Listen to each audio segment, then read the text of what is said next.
En fait, bon, on dit beaucoup, on rebat les oreilles en fait avec le fait que les IA vont nous remplacer, les IA vont nous tuer ou les IA vont faire des choses magnifiques ou très, très méchantes.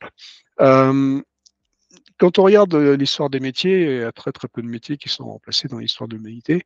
Donc, ces IA vont certainement pas remplacer, des métiers. Elles vont remplacer des tâches, hein, elles vont faire en sorte que quelques tâches deviennent plus, faciles à faire, hein.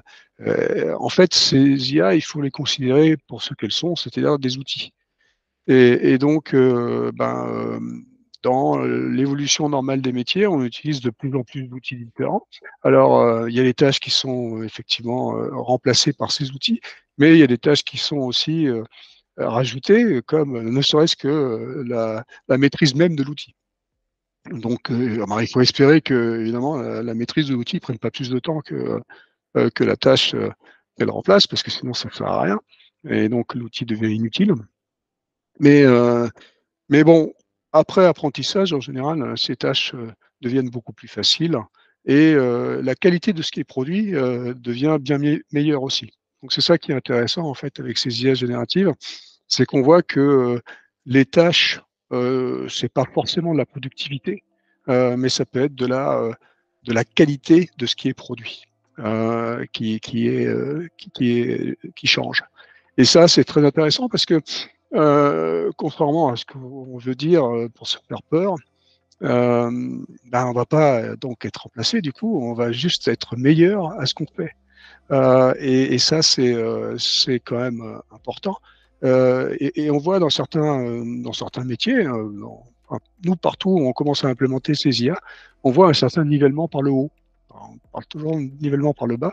Là, on voit un nivellement par le haut. On voit que ceux qui étaient pas très bons dans leur métier, en fait, en utilisant l'outil, ils ont un gros jump de qualité ou de productivité dans ce qu'ils faisaient.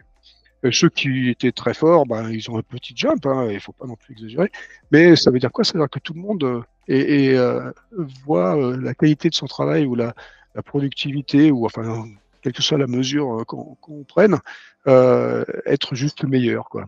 Et ça, c'est bon, en fait, c'est bon pour l'ego, évidemment, hein, c'est bon pour l'ego de ces personnes-là. Ceux qui savaient qu'ils n'étaient pas très bons, là, ils se rendent compte qu'ils sont un peu meilleurs, donc ça les booste un peu. Et puis les autres, ils sont toujours contents de faire mieux. Donc, donc bon, il y aura certaines tâches qui seront, on devra vraiment utiliser ces outils pour les faire, donc il va falloir vraiment apprendre l'outil. Donc ça veut dire que, il va pas falloir en avoir peur de ces outils, il va pas falloir être réfractaire, parce qu'effectivement, si on est réfractaire à l'outil, on risque d'être là, mis sur le côté. Et la bonne nouvelle avec ces IA génératives, par exemple, donc cette nouvelle génération d'IA, c'est que, comme je disais tout à l'heure, comme il n'y a pas d'interface, hein, il n'y a plus d'interface, n'importe qui peut vraiment les utiliser. C'est pas la peine d'avoir un très, très grand background technique, en fait, pour utiliser ces IA, étant donné qu'il suffit de leur parler. Il suffit d'utiliser le langage naturel. Donc là, c'est, je pense, très intéressant.